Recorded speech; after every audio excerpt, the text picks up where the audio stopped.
Welcome everyone to another Chai Time. Today we have with us Ani Chohan from Gnosis Safe. Oh, I'm supposed to drop the Gnosis from Safe, Problem. and he's been a Yeah. proud he's been a proud member of DosaDao. He's always he's pretty good on Twitter because he's quick to comment and like and support our community. Like usually the first person, so I have to give him props for that. And I'm super excited to have you here today and learn more about you and tell our community more about you. So welcome to Chai Time. Thank you so much. Like I said, I have a real chai. Amazing. So this is chai I have water. I didn't have time to make chai. Um, time. and so, first of all, You everyone, have, what? I have a quick question about chai. So, do you guys actually get Taj Mahal tea in the US? Yeah, they do. We Wha- we oh, have Indian grocery stores, so we have every brand pretty much that you would get there. what's your brand of chai? I actually have in my I should have brought it. I'm gonna put that as a background next time. We have Taj Mahal from. There's a store here called Patel Brothers. They have everything. I bet. Yeah, cool. Yeah, no, I usually have my Taj Mahal. Don't travel anywhere without it. Yeah. And then my parents actually just use Lipton black tea and then they do the masala themselves. So that's the other option. I will. This is a very strange start to this chai time, but poetically, it is chai that we're talking about. So, um, I would plug, I would plug Irish Barry's black tea, which is the closest thing that comes to chai that my colleague made me have the other day, and I was like, man, this with the right amount of milk and boiling it enough could take on chai. I plugging Barry's here So from wait, Ireland. Irish baddies, like Baddies. Barry, Barry. Yeah, Oh, interesting. Okay. very We'll put good, a link very in. good. We'll put a link in for the chat. Amazing. That's crazy. Okay, well, what a good opening. So, I would love to, this is the first time we're chatting, so I would love to learn more about you, your background, where you grew up, and then how you got to into crypto, and then how you got into like one of the best projects into the safe community as well. So, I would love to tell me about yourself story.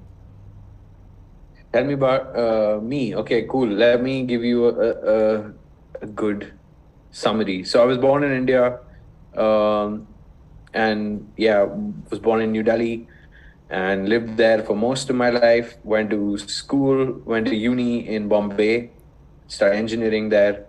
Uh, I studied electronics engineering and not computer science. And right after that, I was in like worked as a boffin kind of engineer in a tiny startup that made guitar amplifiers. That didn't go anywhere, but it was a lot of fun, and it was a lot of woodworking and soldering and that kind of stuff. And ended up like marketing it a little bit and really got into that. Then joined like a new age kind of marketing firm, like an agency Mm-hmm. sort of thing, early on in the early days of social and like CRM, social CRM marketing, and that thing got acquired by an advertising giant called WPP, Yep. and that's how I got kind of sucked into the advertising and brand consulting world.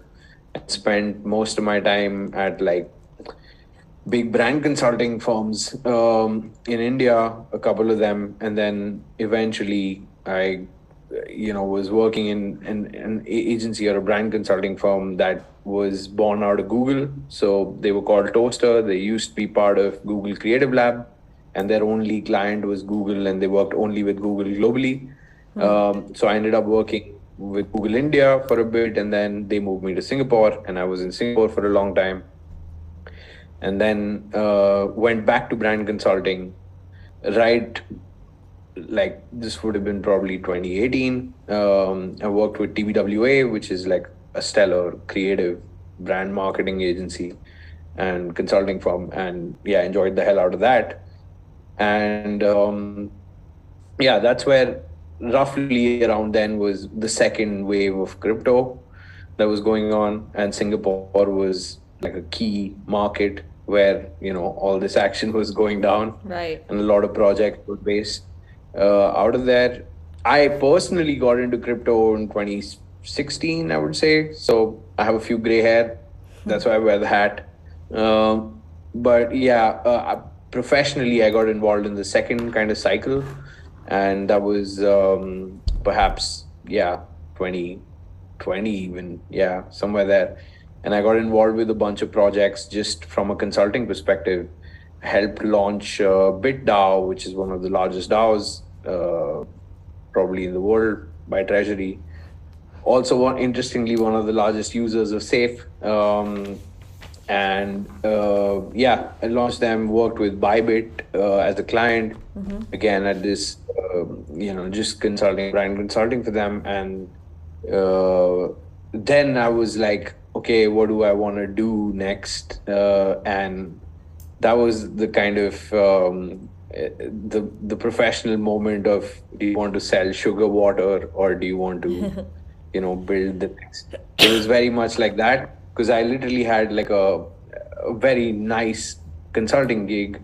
uh, would have been working for marketing one of the biggest beer brands in the world globally, and that was a nice brand strategy gig I would have enjoyed. And on the other hand was Safe, then called Gnosis Safe, and was still part of Gnosis. And I basically chose the red pill and Yep. dive full on into Amazing. crypto. Amazing. And we'll dig into a bunch of things. I want to back up a little bit. So, starting with the amplifier company, do you have a love or passion for music? Like, what made you want to work in guitar amps? That's very, very, very specific.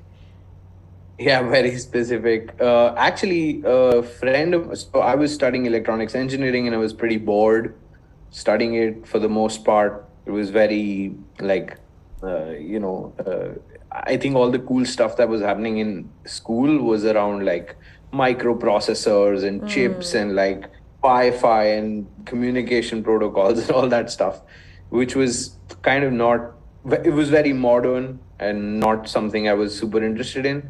I really like analog electronics, like actually building circuits and yeah, basically, yeah. And most of the applications for analog electronics in modern day world are only left in like really esoteric things like music, where people have irrational affection for like, old Yeah, like gear. record players and every. Yeah, exactly. Precisely. Like there's something charming about it, and not just that, like it actually just sounds better. And the tech is better for that application. So yeah, but I've been a technologist like all my life. I love technology. And yeah, specifically why guitar amplifiers was just I play guitar, was obsessed with it. And then a friend of mine who's very talented builder, again, somebody like me who just like was doing it out of passion, started a company, and I ended up working with him um, to make tube amps, which is like a really prehistoric kind of version of guitar amps, which were used by like Hendrix and like all these cool, like they're still used, by the way, like they're still very popular, but yeah, only for that one little application. And yeah, it was a very niche thing to do, especially in a market like India, which wasn't like huge for it, huge demand for these things or So, anything. So I, so was this like a, sorry to cut you, is this a premium guitar amp? yeah, like they were boutique hand wired guitar amps, with like we used to make everything ourselves, and he used to, in fact, get like wood and cabinets made and import like leather to make sure they look amazing. And yeah, that was a lot of fun. I was, yeah, a huge participant in his project and became like very involved until I realized that it's basically fun and not work. Yeah. And I decided to kind of jump ship. Interesting. And so, and also, so that was in Delhi? This was in Bombay, yeah, right after engineering, Bombay. yeah. Okay, got it. I'm always so curious, like what the ecosystem and culture is like of starting a business somewhere like India versus, in the US. Because here, when you say I'm doing a startup, it's a very, there's even a personality type of like, oh, I want to be a founder. You go raise money. Like there's a whole culture, right? They call it tech bro for a reason. So I wonder if it's like, what is I guess what's the culture around being a startup founder there? Is it idolized and put on a pedestal the same way, or is it something that's, a little bit more, oh, this a little bit off the beaten path in a bad way? Oh no, it's very much like idolized now. I mean, Really? there's so many incredible global companies Yep. that are now born out of India, like Paytm, Zomato, Mm-hmm. like huge global brands, that are being, yeah, shipped out of India. Like even Bajaj, if you remember Bajaj, is like Indian founder story, which is like not Yeah. really tech bro founder, but really like Indian manufacturing story even. But what I think there is a persona now of like an Indian founder, and I think they're like the pragmatists. So many of the founders in the US and even in the Valley like are Indian Yeah, or that's used to true. be Indian. And so yeah, all of that stuff idolized back home, like everybody's dreaming to be like, oh, Sundar Pichai or whatever, even though Sundar's founder. But yeah, they're very much idolized to, start up. And I mean, the Web3 scene in India is booming. Like Really? it's great. Yeah, yeah, it's incredible. Okay, all right. Let's segue into there. I would love to hear. I'd love to hear. Okay, so what's the Web3 scene like in India? And then I know you had participated, but how did you embed yourself in the Web3 scene? Because there's one thing to take a job. I find that most of the people who are doing brand or community or marketing in crypto, they can't come from outside of the industry. It tends to not work. Like you have to really understand the audience. And so what did you do, or what was your background, or what were the like actions you took to embed yourself in the ecosystem? Well, I was just like involved in crypto before I was Right. professionally involved. Like I was a holder and I was purely on Ethereum and read all the books and followed all the right people through it all. So I was already convinced of the technology and its social impact and its promise and the values it stood for and everything. And then I guess I was also just parallelly like working pretty cutting edge tech marketing, right? Mm, So years spent at Google was very much like how do you make sure like you do product marketing properly? How do you make sure you scale a product? How do you launch in markets? And then a part of my job while I was in Singapore was also consulting with a big global bank, which was Standard Chartered, which I worked as the strategy director globally for their retail banking. And I learned a shit ton about finance there. And so, like, all of those things kind of combined. And I do feel like a bit of like Web3 marketing is an echo chamber where everybody's convinced that they're doing really well. And I don't think that's always the right thing. It's nice to be an outsider, but I will say that yeah, you can't just be an outsider. Like you can't just be selling beer one day and then one day you just decide to be a Web3 marketer. I think you need to know the ethos of this whole industry and yet be know the fundamentals of marketing, because like a lot of marketing people just want to market to 3,000 Twitter followers and congratulate themselves for really knowing their audience, which is not like it's against fundamentals of marketing in some sense. So you still know like fundamentals of brand building and marketing, and all of those good things still apply. And then like all of these new kind of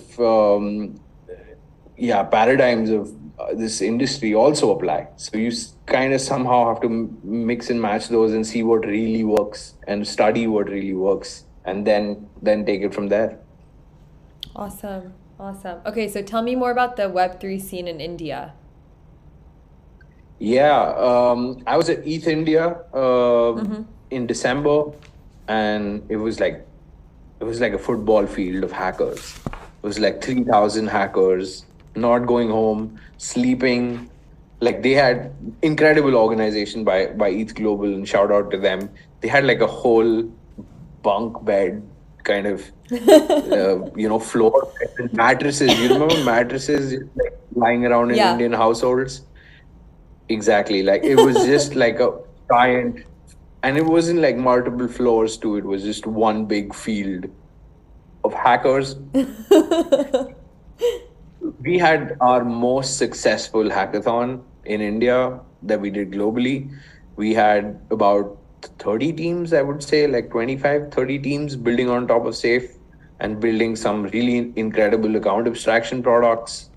In like a matter of days, we saw like all these, 20-year-olds and 21-year-olds from IITs just come in for the day, take like multiple trains to reach this hackathon, hack, make Wow. incredible products.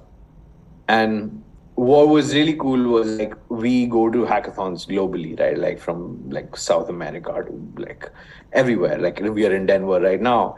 And in India, it was like we didn't have to do those many workshops. People knew already what our stack was like. People had very pointed questions. People had already, kind of studied and were literally grilling our devs on what needs to be done, or what is this like a valid implementation. And that was like really impressive. I think it took everybody like aback. Like just the energy of it was incredible. Yeah. And yeah, like we had a blast, and we're definitely gonna do more in India, like just because of the talent there. That's amazing to hear. Um, would you say that, everyone asks this question here too, like when you're in a bear market, that are young people still excited by Web3 in India, or like are they also all pivoting to AI? And the pivot to AI, that's like, I don't know. I mean, if you really gonna abandon the ideals of this thing and take the next flavor of the month, not that AI is the next flavor of the month. It's incredible tech and it'll have some amazing applications. But like there are believers in India for multitudes of reasons, right? For just the creativity of it. Like the creativity of Web3 is incredible, and the stuff that it's enabling is incredible. And yeah, there are enough hackers who will not abandon it for the next thing. I mean, already you're seeing like even our online hackathons draw incredible numbers of hackers from India. Super cool. Um, and what would you say are the biggest what are the biggest companies and I'm asking so many questions about India because I'm so curious, like genuinely. What are the biggest Oh, companies in India that are like Web3 companies that have a good presence there? well, have you heard of Polygon? Yeah. I Polygon's the obvious one, but I don't know if there's someone, yeah, if there are like other upstarts or smaller companies that within There, your world there everyone are. knows. Yeah, no, no, no. I meant that like as yeah, Polygon's such a force in India It because is, they've yeah. rallied community, and the community keeps building products on Polygon in India, and that's pretty cool to see. Yeah, we have like tons of projects that are building on top of Safe in India. So CoinShift, which is like end-to-end treasury management built on top of Safe, they're an incredible product. Completely, I think they're completely tax compliant globally. Like you're safe, essentially doing all your FinOps and treasury management, tax compliant globally from an Indian, founder, an Indian product, largely Indian team. Um, we have like very young and early kind of group investing products also that are being built on top of Safe in India. But just generally, like the ecosystem is growing a lot. Like Solana does a lot of work in India. Um, I believe what else is going on in India that's really cool. Yeah, like there's a few DAOs. I think Super Team DAO is based out of there, or not based. I don't know anymore where like which project is based. Yeah. Mostly they're based in Dubai, I guess. Yeah. But yeah, tons of Indian founders and Indian contributors coming through, Super cool. Amazing. including me, I guess. Yeah. DosaDao has not enough Indians in it, to be honest, but that's probably one as well. Okay, really cool. And I want to talk more now about Safe. I think some people that will listen to this and are listening now literally don't know what that is. And we actually have our group wallet, which is we use a company called Lore to buy our NFTs, and that's built on top of Safe. So yeah, curious if you could just break down what does Safe do, like for a 5-year-old, and we can then go into more specifics. Yeah, totally. So Safe, if you don't know what that is, you probably know what Gnosis Safe was, and that's the same thing. It's essentially rebranded to Safe, and Safe kind of does two things. So I like to explain it in two ways, right?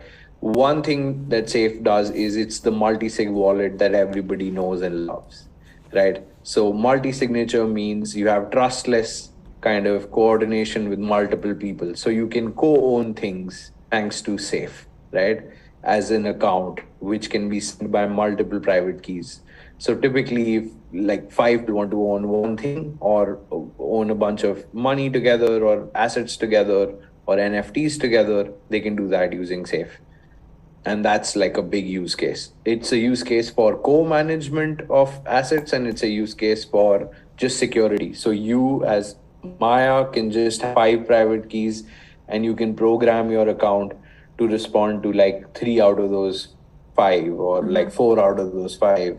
So you are ensuring that if even if you lose a key or you get hacked, your money is not gone. So that's just become like the biggest use case for Safe. Like everyone from Vitalik himself to Punk 6529, everybody has their assets on Safe accounts. That's one. And that's the interface multi-sig wallet kind of use case, right? But then the other thing that we just launched actually is Safe Core, which is Yep. what is the developer stack, right? And the developer stack is essentially able to use this infrastructure that Safe Wallet uses and our own interface uses to build incredible products composably on top.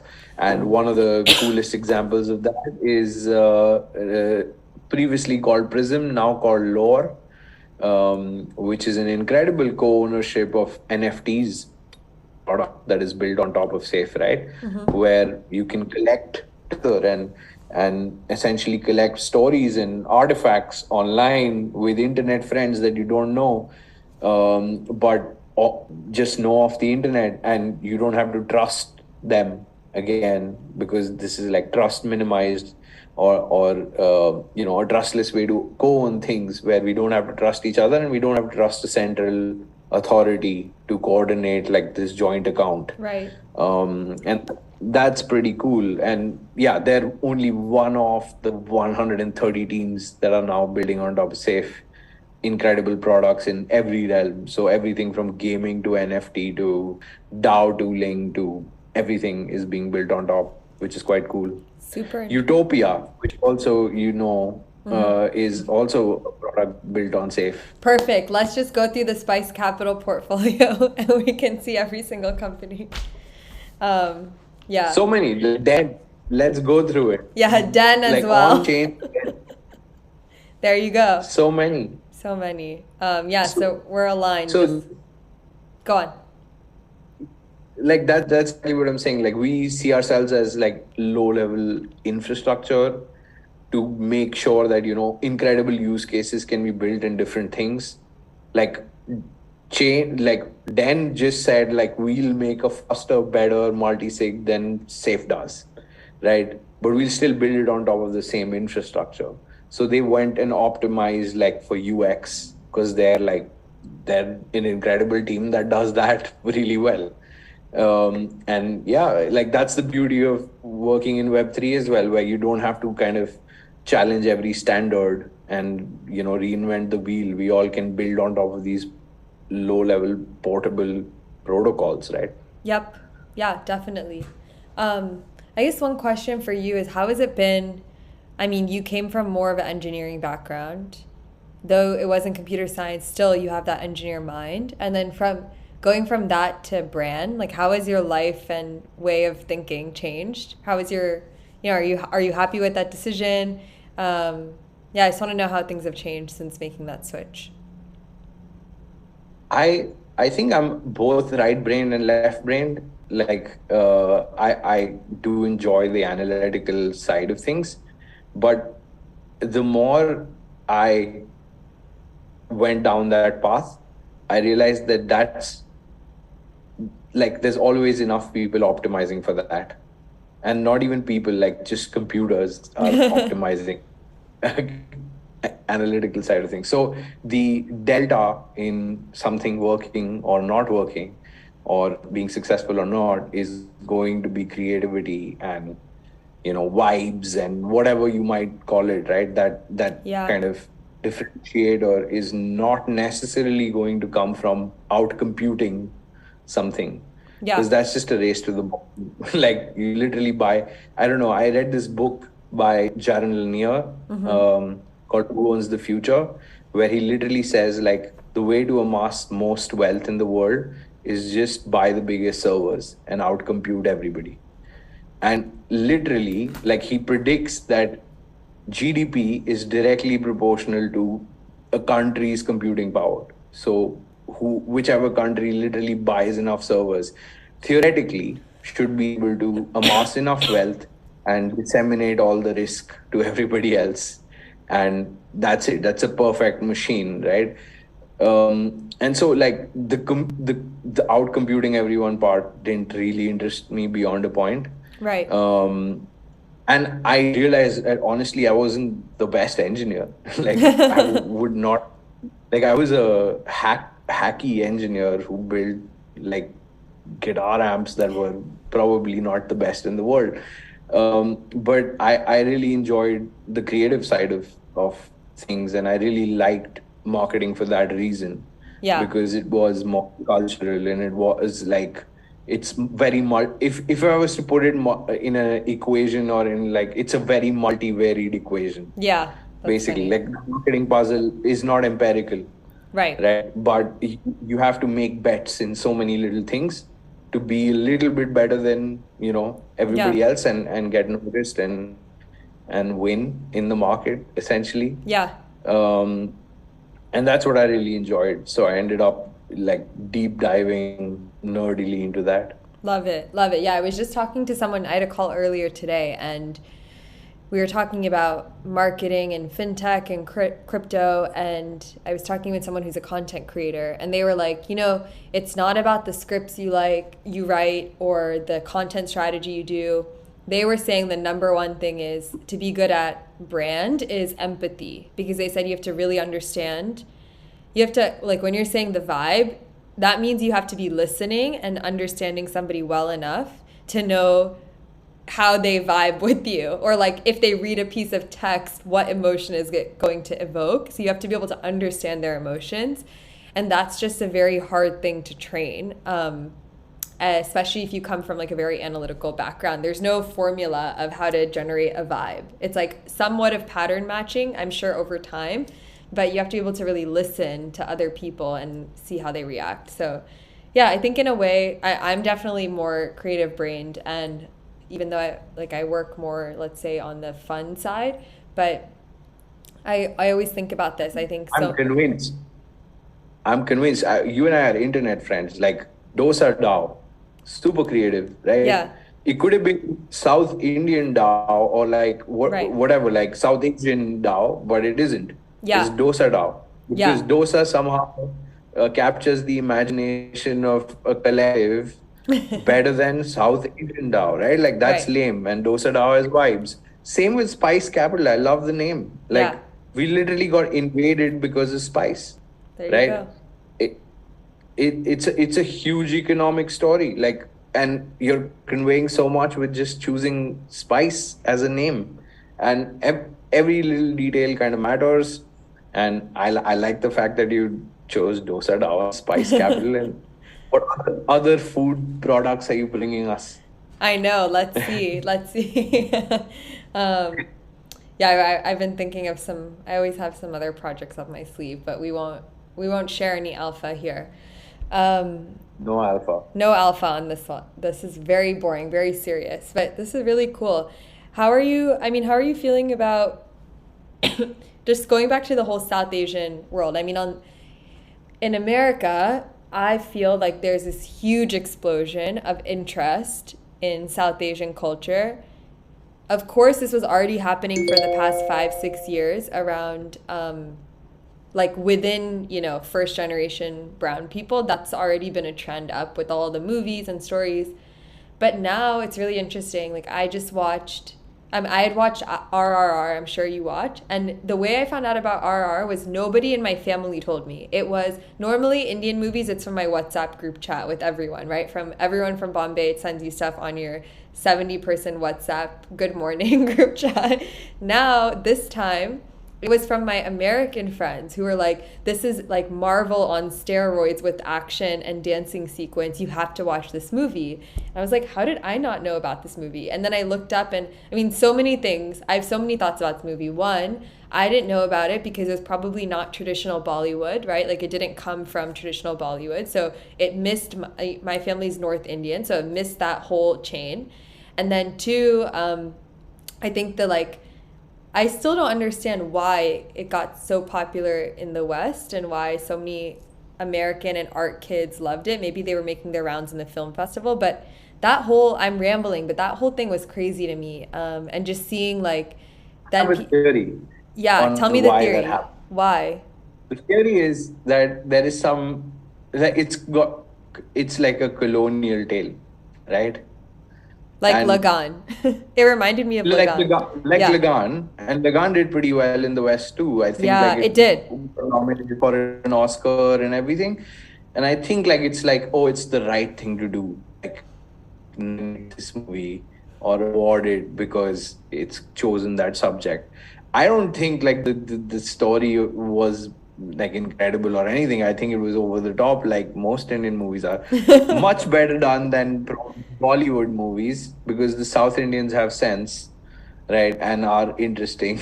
But still, again, not like path breaking kind of, Indian cinema. I think like if you really want to see some Indian cinema, I would recommend some Marathi movies. They are incredible. They're low budget, but the stories are like of like they're not over the top. They're really subtle. Like there's a movie called Fandry, there's a movie called Court, which is just about the Indian judicial system, Wow. right? And how hard it is. And it's a Marathi movie, and nobody in the West will ever care about it. But even in India would ever care about it, to be honest, except like little art obsessed kind of people, and those movies are incredible. But I do agree that there is an explosion of like Indian media Yeah. because I think we produce in English. A lot of Indian media is being produced in English, even from India.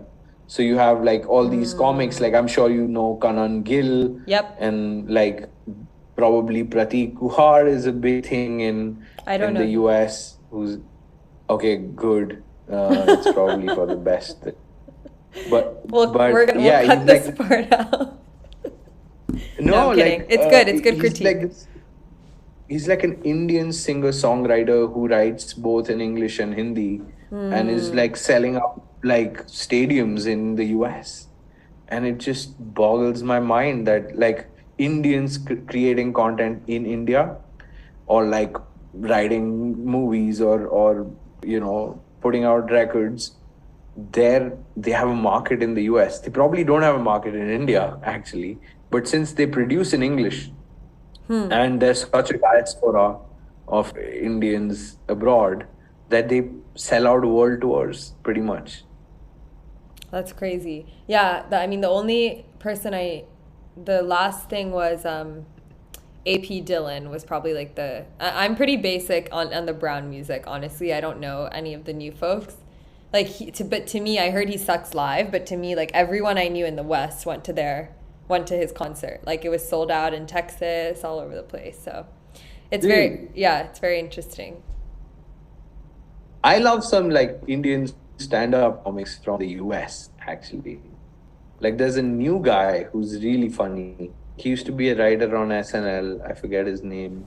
Hmm. Um, he's an Indian writer on SNL, and Really? yeah, Okay. yeah. Like, what was his name? Maybe you should get him for a chat or something. Yeah, I'll definitely get Uh, him for a chai, for sure. his name is Um, Nikesh or something like that. You know what? I've dropped off from SNL the last 3, 4, honestly, probably 5 years. The heyday though was like amazing. And I used to watch it when I was a kid. So good. And even when I was in, yeah, like even 2008 through 2010, 12, like the Kristen Wiig time was amazing. I missed that. Yeah, there's a guy in New York that I'm friends with, and he has a show called Mango Bay. It's pretty funny, Indian and Bengali person. Um, yeah, there's so much talent. I mean, that's the thing, right? If the world really does blend, like the cultural diaspora fully happens, there's just by number and population. I'm sorry, there's more brown people. Like the the Americans are screwed. I don't think they'll own that title as much for as long as they can, right? If you think about it, like, okay, Hollywood is so idolized, but then Shah Rukh Khan probably has more fans than anyone in the world, like period, right? And so, but then the There's cinema, a yeah. So I don't know what's gonna there's happen. a really funny bit of it's I think it was on Joe Rogan where I think it's like some I forget some big basketball player who's like talking about Virat Kohli, the Indian Mm-hmm. cricket player, and used to be the Indian captain, and how he has like 98 million followers or something, and like LeBron James or whatever does not have as many. And it's just like, and you can see like Joe Rogan cannot understand this. Like, how is it even possible that like this guy he doesn't even know has like 100 million uh yeah, Yeah, Instagram followers or some yeah, shit like that. definitely. So then, I mean, think just looping that back to crypto, I wonder, like, when people say, yeah, like we're gonna onboard the next million people, 10 million people to crypto. I'm just like, go to India. Like, there's so many people there, and I wonder what the application will be, and I wonder if it makes sense for some of the founders to like just start thinking about India as a real market to launch ideas into because there's just so many users. Um, but I also am thinking about. I'm curious if you have a take here.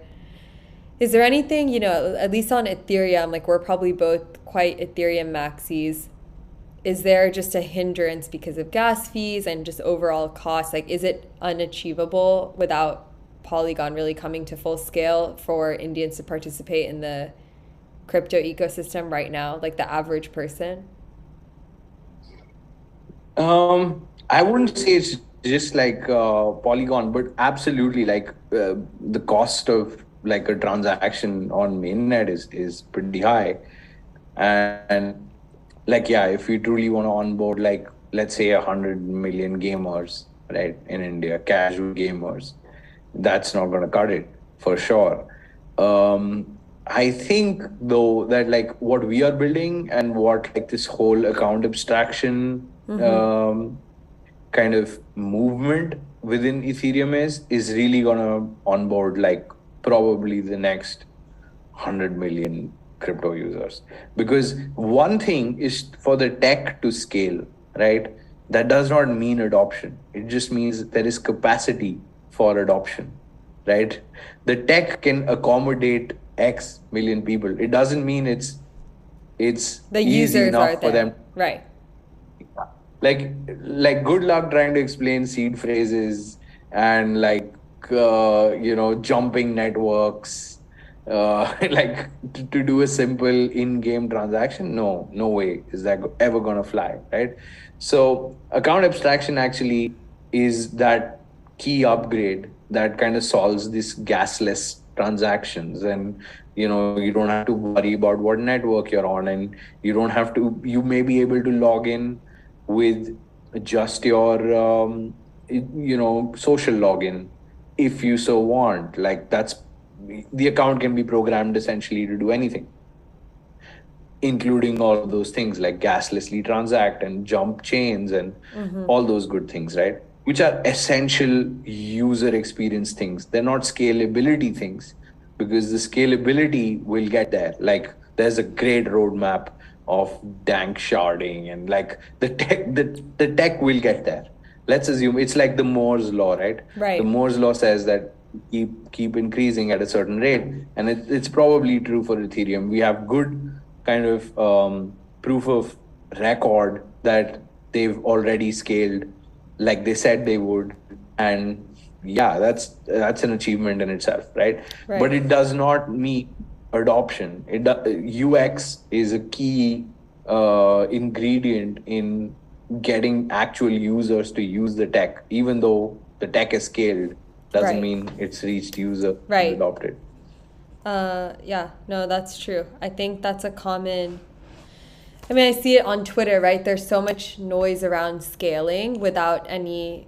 I wish there was that much noise on with people saying what are use cases. And I think that's something that's really hard for. The burden is actually on some of these early stage founders, in my opinion, because so some of them yeah, the ones that built infrastructure, they're almost like lucky a little bit, because they're just like, yeah, we're going to build better scaling solutions, better tech. They don't really have to have a customer. They can have a theoretical customer in mind in the future. The real burden is maybe for a consumer facing startup founder, because they're the ones who actually are tasked now with, hey, we're going to build an application that's useful, that people love, or people have so much fun with that they can't put it down, and we're going to leverage crypto.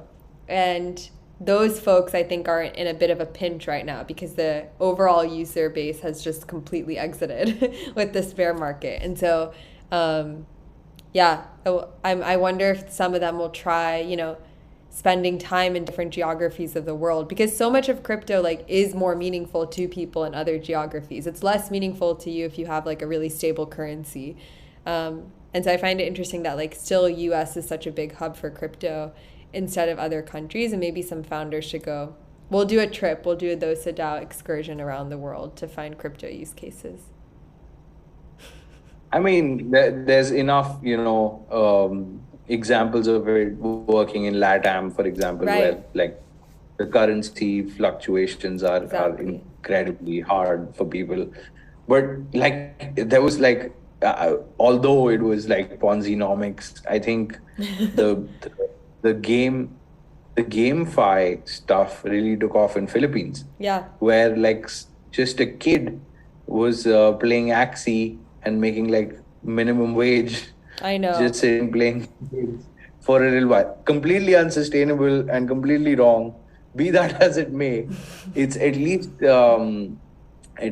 some, I don't even know, like a really bad proof of concept, maybe, Yeah. that if you build sustainable economics around that, and there is a true economy of hundreds of millions of people who are truly, invested in this game and really interoperable games that are built on the same rails, it might be an actual economy and it might Yeah. actually work. We don't know exactly if it does, but it might. And I think a lot of good, smart people are trying to figure that out. Yeah, definitely. Okay, so I have a few specific questions for you. So if you couldn't be first of all, I have to say the rebrand to Safe is cool that you guys have at Safe. That's pretty interesting. But if you weren't doing brand at Safe, what else what would you be doing right now? What's your dream role if crypto wasn't available to you? if all of crypto wasn't available, that's a bit restrictive. I would definitely be doing like some marketing comms gig inside of crypto. I love like a few other projects.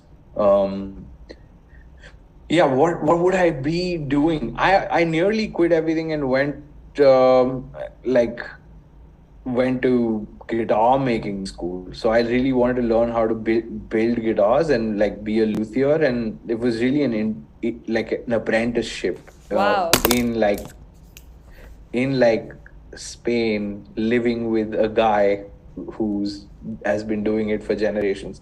I'd probably be making guitars, and when I do retire, um, yeah, I would probably be doing that. That's super cool. Amazing. And then I guess what's your favorite type of South Asian cuisine? Favorite type of South Asian cuisine? Gotta be like something Indian. Probably just butter chicken and naan. Can't beat that. Love it. That's perfect. Do you cook? Really badly. I can only make 30 kinds of eggs. Honestly, me too. And then I guess the last question I had was, yeah, I mean, what are you excited about, or like what makes you proud? What are you most excited about around being South Asian, essentially?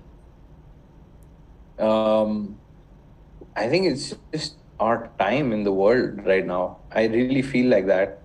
Um, I don't mean it in like a pompous way. I think we've always been hardworking people who couldn't catch a break for a while, for a really long while. But right now seems like things are trending up. Like being Indian specifically, I've been an Indian inside India and outside India, many countries now. And I really see like a perception shift of what, you know, being an Indian is like and that's kind of cool. Like I think we have really proven to the world already as a people that we're a force to contend with, and that's kind of a good feeling. What I'm most proud of, like just from my heritage, like I honestly don't like to be too proud of, like I didn't have much to do with me being South Asian. Yep. uh and like I think like I don't make too much of it, but I like other South Asian peoples and I like South Asian values. I think they're pretty global values and nice kind of. We were always like the middle ground between cultures, like the West and the East. We were like the traders and who kind of made peace with everyone. And like it was always historically what we did.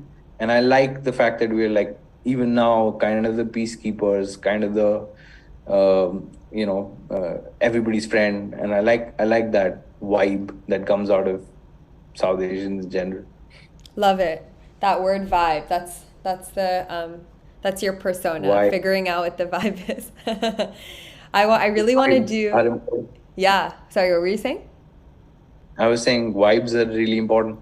They are. That's true. I really want to do one time like a. This one will not be live streamed. I'll have to be, or maybe it's token gated, internal only, like a politics session, because it would be. It's really interesting to hear, like, at least my family and people here, their perception of Indian politics versus people in India. And I know there's all Oh this my drama that I read about, and I want a full on drama fight on a live stream or on a Zoom for all the Chai Time people. This is my wish. Let's do it. Yeah, yeah, for sure. And I'll just moderate, I'll just ask some questions here and there. We can do a debate, but it would be really funny. Before I guess let me know like what time we close this out. But I have some questions for you as well. Okay, yeah, we still have 20 minutes. Okay, awesome. So, what's next for Spice Capital? What's your thesis? Yeah, so the thesis, I mean, what's next is kind of the same. The thesis hasn't changed much. Like originally, you know, okay, let me take a step back. The fund one-liner is investing in the future of internet native consumers. So the whole fund, the thesis was built around there are all these folks who grew up digitally native, um, the way they think, the way they spend money, even the way they think about currency. Like some babies don't know what cash is anymore. The way they think about shopping, the way they think about jobs, where you don't have to be in an office necessarily. Like there's a whole class of kids who had to do education through COVID. Their perception of location is gone. So now we're in this, even though people are saying, you know, globalization, everyone is trying to rewind back globalization. I don't buy it. Like once the floodgates are open, the floodgates are opened. And so to me, like we're in it, so we might not realize, but we're living in this crazy shift of like towards a very meritocratic society. And so when that's the case, you know, I mean, one, you'll see innovation from all kinds of different lenses and then also all kinds of different perspectives. So you no longer need to go to the best school in the US, go to Stanford or go to IIT to come up with a good idea, because to me, I just feel like individuals know what they are good at really well, really naturally. And so if you know this problem you've had every day or in your job and you're like a middle class person in a, you know, more blue collar job, you can come up with a business idea and you have the internet to market it and you have unlimited resources, unlimited upside. So like just me as an observer, I was sitting and watching all of this happen and saying like, okay, the people at the top that are making funding decisions, which is really important because they essentially are gatekeeping and saying, this is what we are choosing to put into the next innovation cycle, I felt that they weren't thinking from that perspective. Like they hadn't accepted all the way that the paradigm has shifted. And so that's why I originally started Spice, because I said, okay, we have this whole new class of digital native folks. They're going to be thinking about different things. They're going to have different ideas. And I'm still naive enough to listen to their ideas. And so before I am totally like jaded, I should be doing this. And Ravi is actually the one who pushed me. He's like, actually, you should lean into the fact that you're pretty young and you're in tune with what's going on more on the ground. And so that's Spice, you know, Fund 1. Fund 2, just further honing the thesis. I mean, I was going a little bit broader besides just consumer for Fund 1. Like I was investing in things that were more building blocks, and I still will a little bit, but you know, almost 2 years in, I've actually honed the thesis more into consumer. And I've noticed this a couple of times. Like at my last job, we invested in Hugging Face, which is it's almost like an open source GitHub for NLP. So the last AI hype cycle, I'm giving you a few examples of why I like consumer. Last AI hype cycle, there were there was so much research being done, a lot being done in Canada, tons of companies being funded. And even, it was interesting, like in business use cases, it wasn't just research, it was true business use cases. Things weren't getting adopted. And when DALL-E came out like 5-6 years later, all of a sudden, you know, or ChatGPT came out, all of a sudden, you know, someone in high school can be doing this at home. Like they're using these tools at home.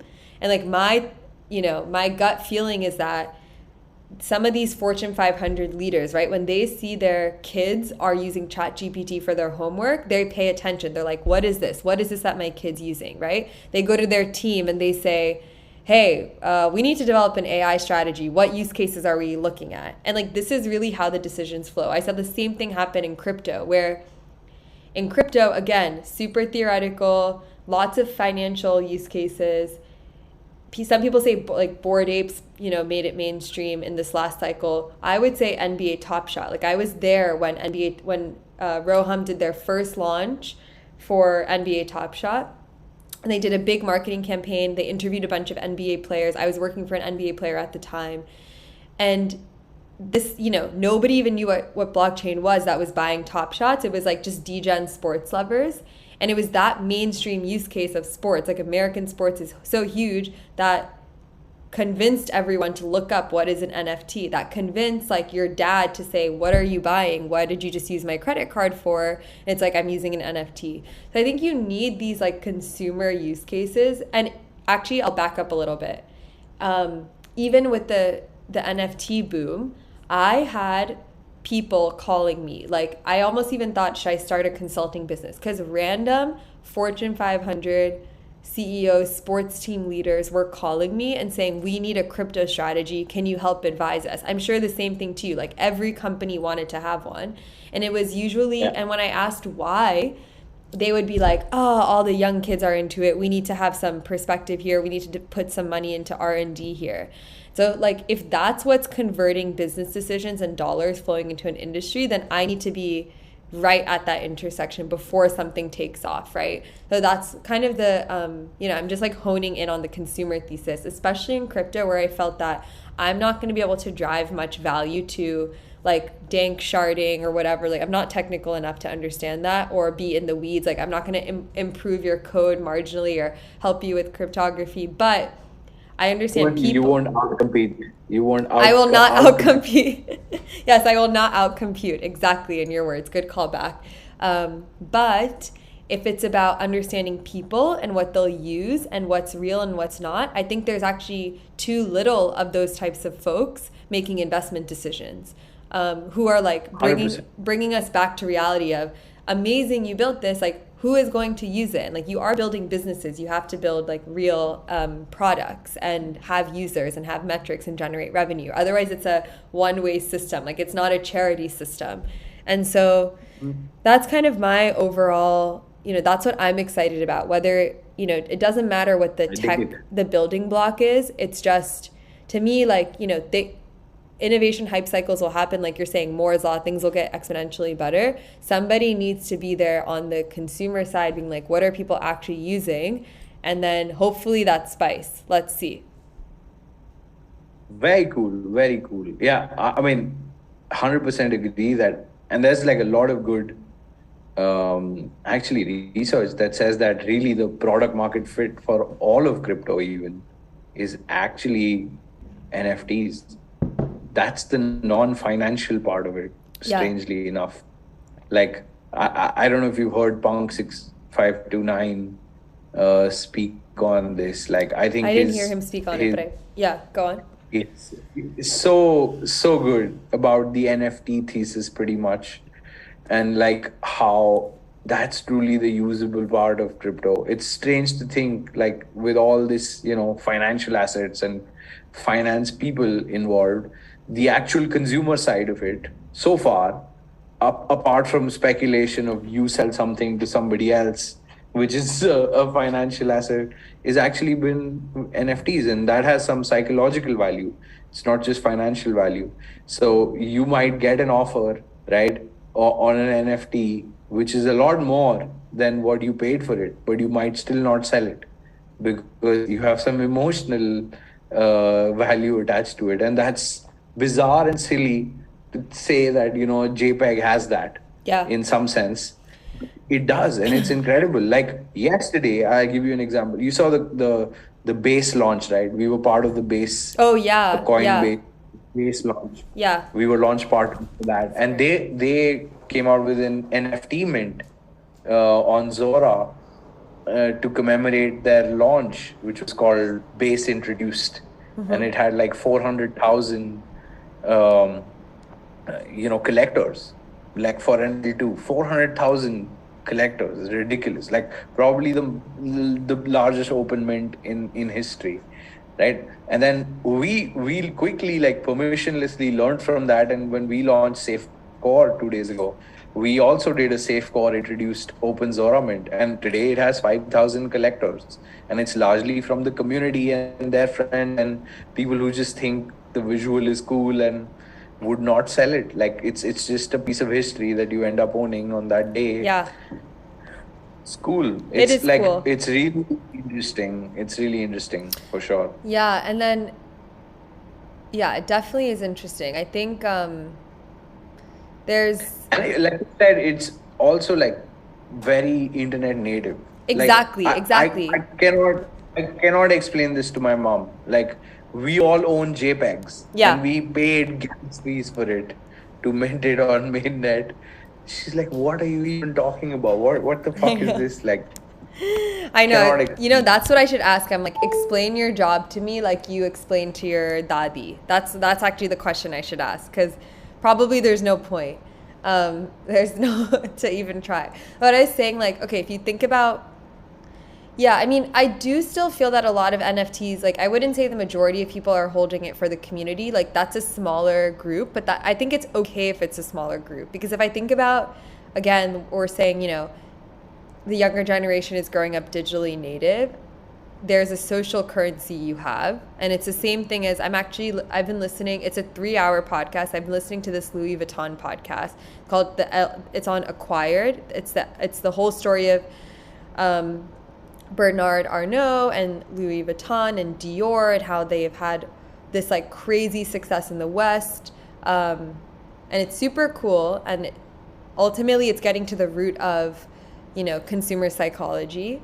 And so if we're spending more than 50% of our time online, which we literally are, as soon as I wake up, I check my phone, sadly, then all these like behaviors that you do in the physical world will happen, maybe not now, but eventually in the digital world.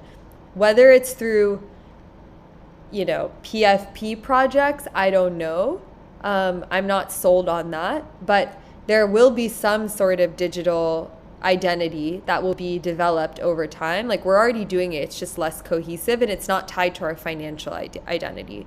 So, I mean, we're talking in a lot of theoreticals, but conceptually, logically, it totally makes sense. I mean, it started from if you were playing any video game, if you played literally any video game, Neopets, anything, or computer game, sorry, not even video game, there was so much pride people took in designing their characters, right? Even your social profile, your AIM profile, your MySpace page, like people put time, effort into designing their profile. Why? It doesn't matter how it looks. If you're arguing code is just zeros and ones, why does it matter? It matters. Consumer psychology. People want to stand out, right? So like some version of that will exist. I think the key is the investors should actually be smart and not who are funding some of these projects should be careful not to just do copycat funding. Because like if Bored Apes works and you invest in 20 other Bored Ape equivalents that are knockoffs, like you're not really experimenting with what will be the final version of the cool digital avatar. And so for me, like something I try to do is, okay, it's hard, but I try to think if nobody else is looking at it, like what are net new ideas is what I'm trying to say. That's kind of really tough to do. Yeah.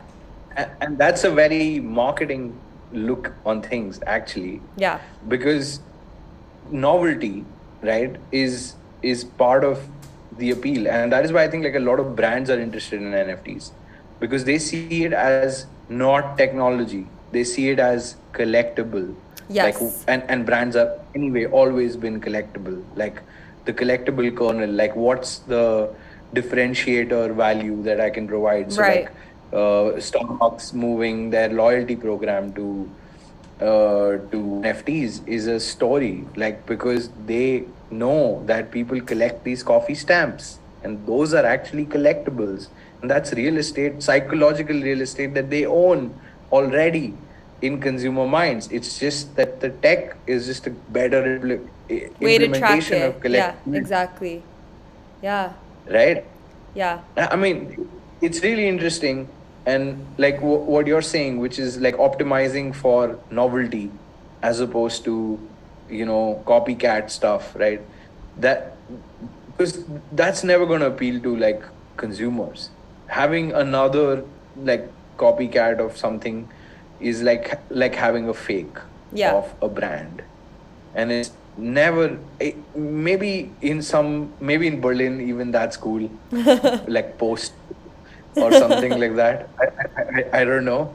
But that's so funny. Yeah, and maybe that's the way to launch like some copycat NFT in Berlin. Yeah. I don't even know. But the psychology of it really matters. And almost like optimizing for psychology is more important than technology in some way. Yeah, definitely.